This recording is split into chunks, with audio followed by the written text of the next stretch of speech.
নমস্কার। গল্প সমগ্র চ্যানেলে আজকে আপনাদের কাছে নিবেদন অজেয় রায়ের লেখা ভুতুড়ে গুদাম তদন্ত। শুরু হচ্ছে আজকের গল্প ভুতুড়ে গুদাম তদন্ত।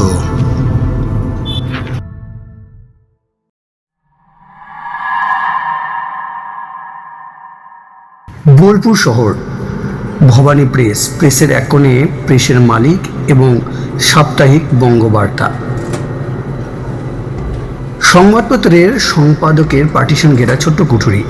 এক বিকেলে রিপোর্টার দীপক রায় সম্পাদক শ্রী কুঞ্জবিহারী মাইতির কামরায় ঢুকে সম্পাদকের মুখোমুখি চেয়ারে বসে বলল, হঠাৎ তলব কেন? টেবিলে ঝুঁকে শ্যামবর্ণ মধ্যবয়সী কুঞ্জবিহারী তখন একটা লেখা পড়ছিলেন। গোল গোল চোখে দীপককে এক প্রস্ত দেখে নিয়ে সম্পাদক গম্ভীরভাবে বললেন, বীরভূমের ভুতুড়ে বাড়ি নিয়ে বঙ্গবার্তা একটা সিরিজ লিখবে বলছিলে, তার কি হলো? অনেক দিন স্টোরি দাওনি যে ওই নিয়ে, জানো কত পাঠক ডিমান্ড করছে?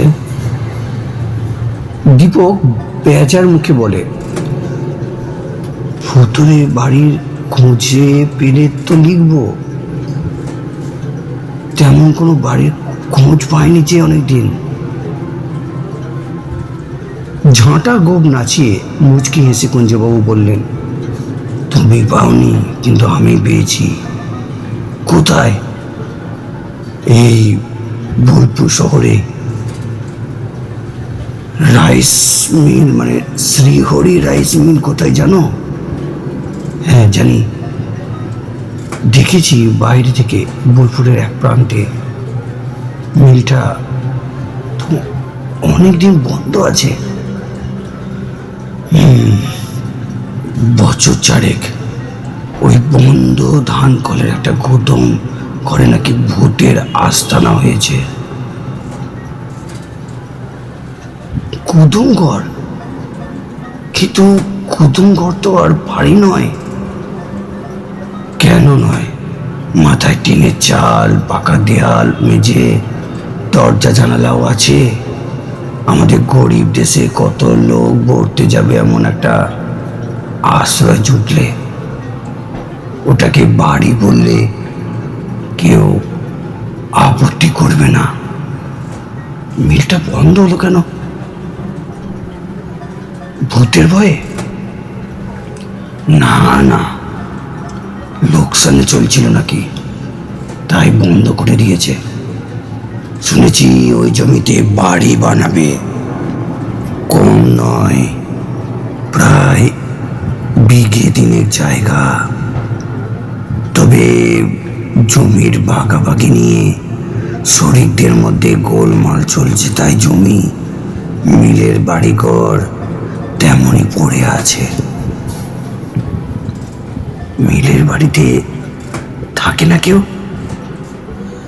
থাকে, 2-3 জন পুরনো কর্মচারী এখনো থাকে, একজন দারোয়ান আছে, আর মস্ত গুদম ঘরটার মিলের গাদা জিনিসপত্র,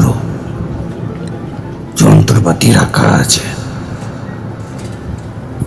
ওই গুদমেই বুঝি ভূত থাকে।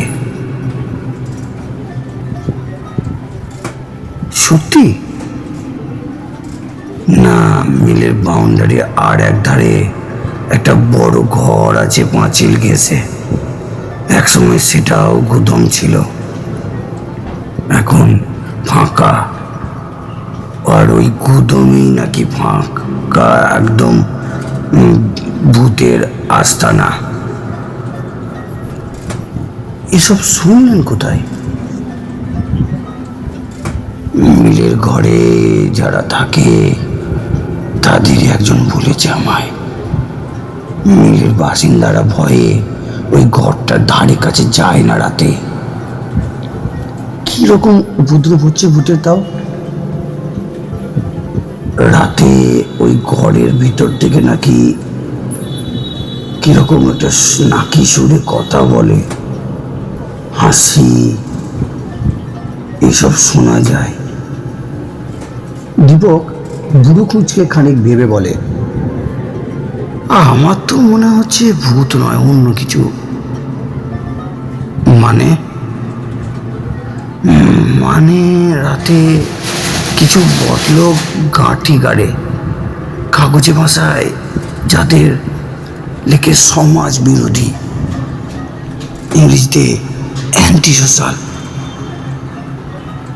খোনা গলা শুনিয়েই তারাই মিলে লোকদের ভয় দেখিয়ে রেখেছে হয়তো, যাতে নির্বিঘ্নে আড্ডাটা জমাতে পারে।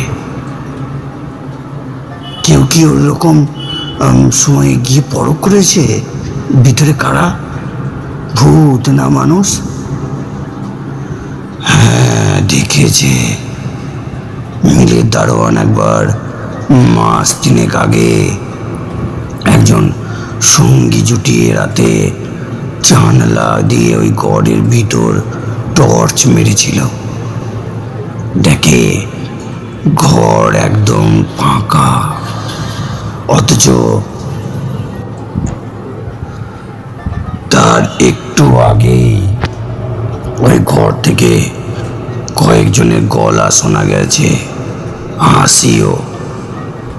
গোটা রাতে ওই ঘর থেকে কাউকে বেরোতেও দেখেনি দারোয়ান। তারপর থেকে মিলের বাসিন্দাদের পুরো বিশ্বাস ওই খালি গোদাম ঘরে নিঘাত ভূতের উপদ্রব আছে। তবে এখনো পর্যন্ত মিলে যারা থাকে তাদের কোনো ক্ষতি করেনি ভূত। মিলের লোকেরাও ওদের একদম কাঁটায় না। এমন জোরালো প্রমাণ সত্ত্বেও দীপক অবিশ্বাসে ভঙ্গিতে মাথা নাড়ে। সম্পাদক রেগে বললেন, বেশ, নিজের চোখে পরখ করে আসো না, দিয়ে সত্যটা লেখো। নাকি ভয় করছে? ভয়? আমি কি যাব না বলেছি? তবে কেসটা বোধ হয় আপনার ভুতুরে বাড়ি সিরিজে ঢোকানো যাবে না।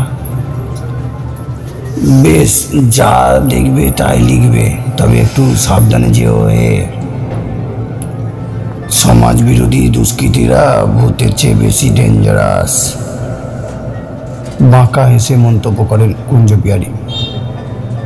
দীপক উঠে পেরে বলে, যাব, শীঘ্রই যাব। আপনি মিলের মালিক বা দারোয়ানকে বলে রাখবেন যে আমি মিলের ভিতর কয়েকদিন টহল দেব রাতে। অল রাইট, সম্পাদক আশ্বাস দেন। দীপক প্রথমে একদিন গিয়ে শ্রীহরি রাইস মিলের বাইরে দিয়ে চারপাশটা ঘুরে দেখল। পাঁচিল ঘেরা মিল এলাকা, তবে পাঁচিল তেমন উঁচু নয়। অনেক জায়গায় পাঁচিলের ইট খসে পড়েছে, নিচু হয়ে আছে পাঁচিল। ইটের খাঁজে পা দিয়ে অনায়াসে পাঁচিল টপকে ভিতরে যাওয়া যায়। ধানকলের লম্বা আকাশ ছোঁয়া চিমনিটা কেমন বিষণ্ণভাবে দাঁড়িয়ে। ভিতরের ঘর বাড়িগুলো চোখে পড়ে বাইরে থেকে। ধানকলের এলাকার মধ্যে ধারে ধারে কয়েকটা মস্ত ডালপালা মেলা গাছ। ধানকলের পাঁচিল ঘেঁষে বাইরে চারিদিকেই রাস্তা। রাস্তাগুলোর অপর পারে ছোট বড় বাড়ির সারি। বহু লোক ও গাড়ি চলাচল করছে ওইসব রাস্তা দিয়ে। মাঝখানে বিশাল এলাকা জুড়ে এই নিস্তব্ধ ধানকলটা। যে গুদামটার কথা বলেছিলেন কুঞ্জ বিহারী, সেটাও চোখে পড়ল রাস্তা থেকে। বিরাট এক আম গাছের পাশে মাঝারি সাইজের একটা টিনের চালের ঘর। পরদিন দুপুরে দীপক শ্রীহরি রাইস মিলের ভিতরে ঢুকলো গেট দিয়ে। মস্ত চওড়া লোহার গেটের একটা পাল্লা খোলাই ছিল। দীপক সোজা হাজির হয় মিলের দারোয়ান গয়া প্রসাদের কাছে। নিজের পরিচয় দিতে গয়া প্রসাদ শশব্যস্ত হয়ে দীপককে নিয়ে বসালো একটা ঘরে। বলল, হ্যাঁ হ্যাঁ হ্যাঁ, মালিক বলিয়াছেন আপনি আসবেন, দেখবেন ঘুরবেন। তা বাবুজি, রাতে ঘুরলে ওই ঘরের কাছে যাবেন না। গয়াপ্রসাদ আঙুল দেখায় দূরে সেই ভুতুরে গুদাম ঘরটাকে। দীপক এসে বলে, আরে ঘরটা রাতে কি হয় দেখবো বলি তো আসছি। হাই রাম! শুনি দারোয়ানজির চোখ ছানা বড়া। ওই গুদাম ঘরে নাকি ভূত আছে? দীপক জিজ্ঞাসা করে। জরুর আছে বই কি, জানায় দারোয়ান। বেশ, সেটা আমি পর করে দেখবো রাতে। আমি কি জন্য আসছি এখানে তা এখানকার অন্য লোকেদের বা আর কাউকে বলো না। বলবে মালিক পাঠিয়েছেন কি সব দেখতে। ওরা ঘুমায় কখন?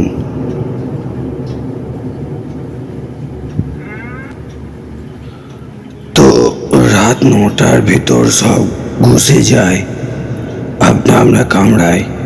দিনভর বাইরে অন্য কাম করে, রোজগারের ধান্দায় সন্ধ্যায় ফেরে। গেট বন্ধ করো কটায়? এই রাত 8, 8:30। ঠিক আছে, আমি রাত 8টার আগে চলে আসবো। ওই তোমার ঘরে অপেক্ষা করব। অন্য সবাই শুয়ে পড়লে তখন বেরোবো চক্কর দিতে, দেখি তোমাদের কেমন ভূত। দারোয়ান হাত জোর করে বলল, বাবুজি এ কাম করবেন না, বহুত মুশকিল হতে পারে। তুমি ঘাবড়িও না, আমি ভূত প্রেত নিয়ে অনেক কারবার করেছি। আমি মন্তর জানি, ভূত আমার কিচ্ছু করতে পারবে না। ভরসা দেয় দীপক। হতাশভাবে ঘাড় নাড়ে দারোয়ানজি। দারোয়ানকে সঙ্গে নিয়ে তখনই গোটা মিল একবার ঘুরে দেখে নেয় দীপক। তখন গরমকাল। মিল এলাকার মাঝামাঝি জায়গায় ঘাট বাঁধানো এক পুকুরে কয়েকজন স্নান করছিল। গয়াপ্রসাদ জানায় যে এরা বাইরের লোক, রোজ এই পুকুরে চান করতে আসে। কেউ আসে পাঁচিল ডিঙিয়ে, কেউ বা মেন গেট দিয়ে। একধারে মিলের ছাই জমে জমে বিরাট এক ঢিপি। মিলের ঘরবাড়ি, বড় গুদামের সামনেটা আর ধান শুকোনোর জন্য প্রশস্ত সিমেন্ট বাঁধানো চত্বর মোটামুটি পরিষ্কার রাখা আছে। তবে বাকি অংশে ঘাস ও আগাছা জন্মে প্রচুর একটা স্তূপ তৈরি হয়েছে। দূরে পাঁচিলের গায়ে সেই পরিত্যক্ত ভুতুরে গুদাম ঘরটাও একবার ঢুকে দেখে নেয় দীপক। গুদাম ঘরটা দরজা আছে, টিনের পাল্লা ভেজানো। পাল্লাটা টানতেই ক্যাঁচ যন্ত্রণাময় আওয়াজ করে পাল্লা খুলে আধাআধি সেই ফাঁকা ঘর দিয়ে ঢোকে দীপক। তবে গয়াপ্রসাদ ঢোকে না ঘরে। গুদামটা একদম খালি। নানা জায়গায় পাকা মেঝের চটা উঠে গেছে, দেওয়ালের পলেস্তারা খসে পড়েছে। ঘরের ভিতর মেঝে থেকে হাত দুই ওপর দিয়ে দুদিকে দেওয়ালে সিমেন্টের চওড়া টানা তাক। দুটো লম্বাটে প্রায় ছাদ সমান উঁচু সিমেন্টের চওড়া থাক থাক তাকও রয়েছে, যেন পাল্লাবিহীন আলমারি। এসব তাক একদা মাল রাখার জন্য তৈরি হয়েছিল বোঝা যায়। পুরো ধুলো জমেছে মেঝেতে ও তাকগুলোয়। একটা ছোট জানলা আছে ঘরে, তার পাল্লা নেই, তবে মূর্ছে পড়া মোটা মোটা লোহার শিকগুলো আজও অটুট। শিকের ফাঁক দিয়ে বিড়াল, পাখি ইত্যাদিরা যে ঘরে ঢুকতে পারলেও বড় সড়ো মানুষ গলতে পারবে না। দীপক নজর করে যে ঘরের এক কোণে মেঝেতে কয়েকটা দগ্ধ মোমবাতির অবশিষ্ট পড়ে রয়েছে। ঘরের কাছে আম গাছটায় কচি আম ধরেছে প্রচুর। আধ ঘন্টা ঘুরে দেখে নিল। মিল থেকে বেরিয়ে যায় দীপক। তারপর ওই সময় দারোয়ানজি ছাড়া মিলের বাসিন্দারা আর কেউ ছিল না এলাকায়। দীপক আবার ফেরে মিলে রাত 8টার কিছু আগে। সোজা গিয়ে ঢোকে দারোয়ানজির কুঠুরিতে। তিনজন বয়স্ক ব্যক্তি ঘরগুলোর সামনে বারান্দায় বসে গল্প গুজব করছিল। তখন তারা কৌতূহলী চোখে দেখলো দীপককে, তবে কথা বলার চেষ্টা করে না। দীপক যে আসবে দারোয়ানজি তাদের সে খবর দিয়ে রেখেছে বোঝা যায়। সৌভাগ্যে বিষয় মিল বন্ধ হলেও ওখানে বৈদ্যুতিক আলোর ব্যবস্থা নষ্ট হয়নি। দারোয়ানজির ঘরে এবং আর যে দুটি ঘরে লোকেরা বাস করে সেখানে ইলেকট্রিক বাল্ব জ্বলে।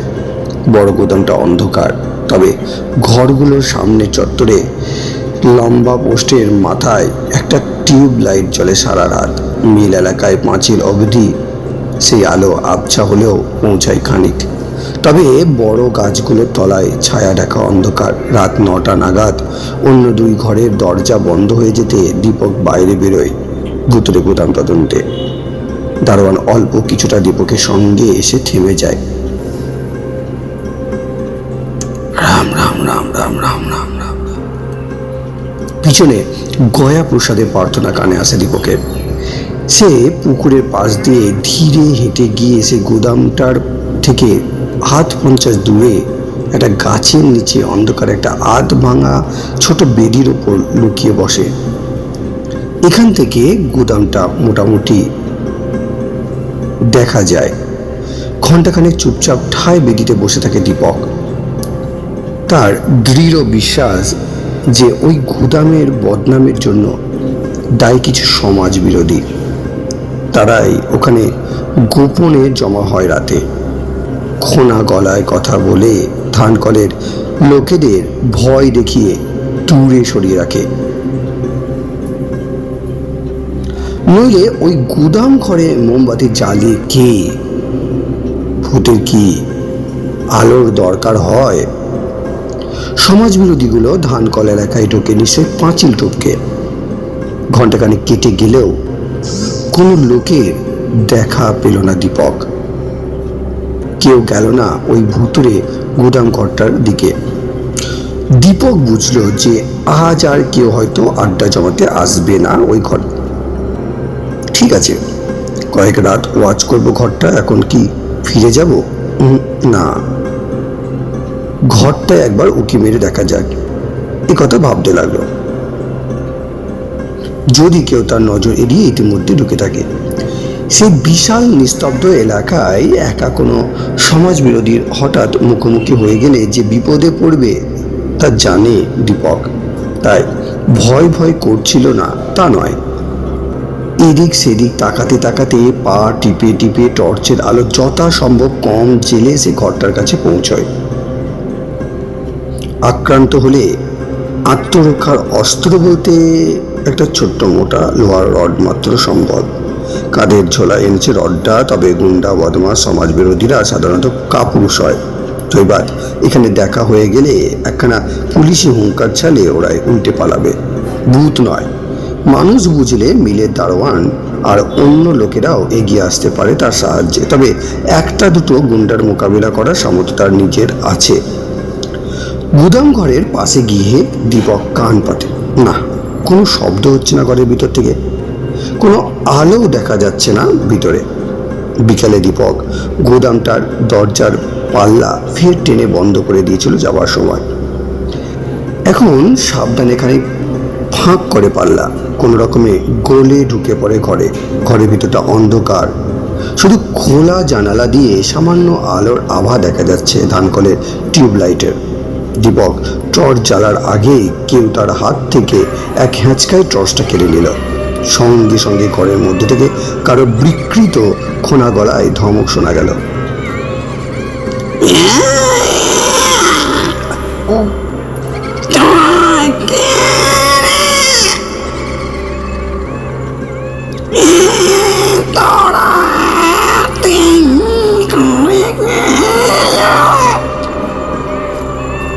দীপক তৎক্ষণাৎ ভয়ে কাঠ। ওই কণ্ঠস্বর যে অমানসিক তার বুঝতে অসুবিধা হয় না। এই ঘর অন্ধকারে তার টর্চ যে দেখতে পায়, কেড়ে নিতে পারে, তা মানুষের পক্ষে অসম্ভব। দীপক বুঝতে পারে যে সে ভূতের খপ্পরেই পড়েছে। তার গা বেয়ে হিমশীতল ভয়ের স্রোত বয়ে যায়। বহু ভুতুরে বাড়িতে সে রাত কাটিয়েছে। নেহাত সেই অভিজ্ঞতার জেরেই সে নিজেকে সামলে নেয় কোনো মতে। অন্য কেউ হলে হয়তো তখনই জ্ঞান হারাতো।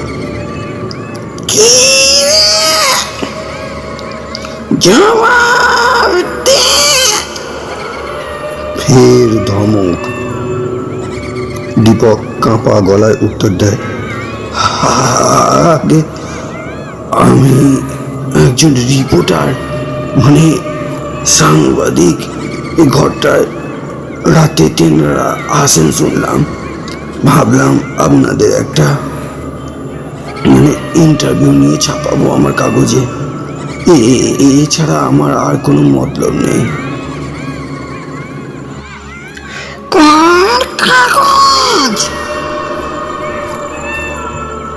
এই শটটা অন্য কারো। আগে এই সাপ্তাহিক বঙ্গবার্তা, বোলপুর থেকে বেরোয়। পড়েছি কাগজটা, তোর সাহস তো খুব। আগের রিপোর্টারকে অনেক কঠিন কঠিন ইন্টারভিউ নিতে হয়, অনেক বিপজ্জনক জায়গায় গিয়ে খবর জোগাড় করতে হয়, নইলে এই লাইনে উন্নতি হয় না, তাই এসেছি। বলতে বলতে মাইনে কেমন দেয়? খুব কম। বাবার ব্যবসা দেখি, তার ফাঁকে ফাঁকে এই শখের রিপোর্টারি করি। আশায় আছি একদিন বড় কাগজে চান্স পাবো।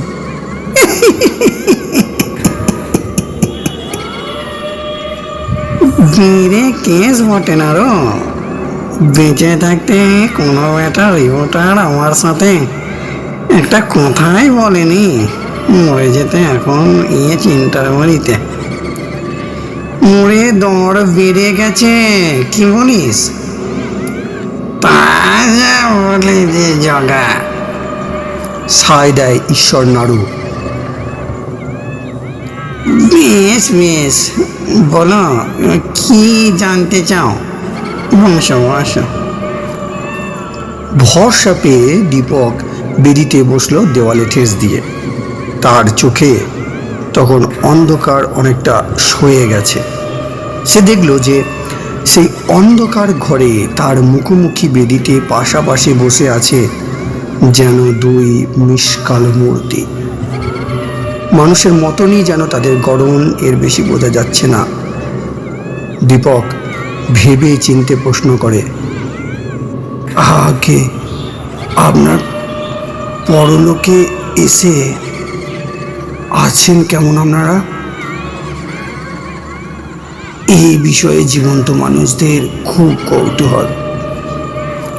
বেশ আছি, খাসা আছি, প্রেত নাড়ু বলে ওঠেন।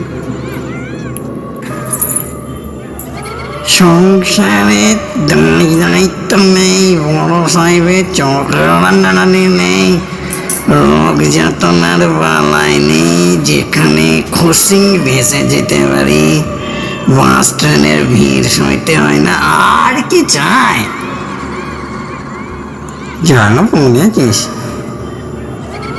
অন্য অশরীরী সাই দেন। দীপক দুম করে একটা প্রশ্ন করে, আগা মানে আচ্ছা, আপনারা এমন নাকি সুরে খোনা গলায় কথা বলেন কেন?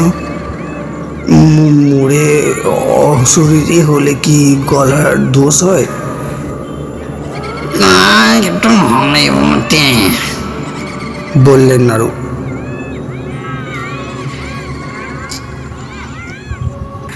তবে ইচ্ছা করলে আমরা মনুষ্য জীবনের স্বরে কথাও বলতে পারি।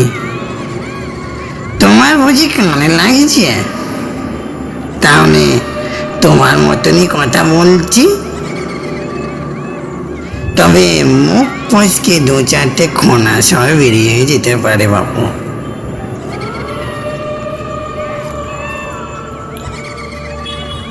বলছেন অশরীরী জগতে আপনারা ভালোই আছেন তাহলে? পুরনো প্রশ্নটার সূত্র ধরে দীপক। হ্যাঁ, তবে জগাটা যতদিন আসেনি এই লোকটা ততদিন? বেশ মন মরা ছিলাম। এই জগা মানে জগবন্ধু পাল আর আমি ছেলেবেলার বন্ধু। মনুষ্য জন্মে প্রায় প্রতিদিনই দুজনে খানিক গল্প না করলে মন খারাপ হয়ে যেত। তা 68 বছর বয়সে আমি আগে চলে এলাম পরলোকে। তখন ভারী একা লাগতো। জগা এলো বছর 5 বাদে, তারপর আর কষ্ট নাই। তবে এখন আড্ডাটা দিনে হয় না, হয় রাতে। দুজনে বুঝি এক পাড়ায় ছিলেন? বোলপুরের এক পাড়ায় একসঙ্গে পড়েছি স্কুল কলেজে। কি করতেন মানুষ জন্মে? আমি চাকরি আর জগা ব্যবসা। তবে মনে রেখো, ছোটখাটো ব্যবসা করতে বটে, কিন্তু শখের যাত্রা জগতের নটসূর্য সেই জগা পালের নাম তখন বীরভূমের সবাই জানতো। ওহ, যেমন ছিল চেহারাখানা তেমনি গলার দাপট। ওর অট্টহাসিতে যাত্রা আসরে মায়ের কোলের কত শিশু যে আঁতকে কোকিয়ে উঠেছে। তোমার বাপ যেটাকে জিজ্ঞাসা করো, জগা পালের অ্যাক্টিং তারা ঠিক দেখেছে।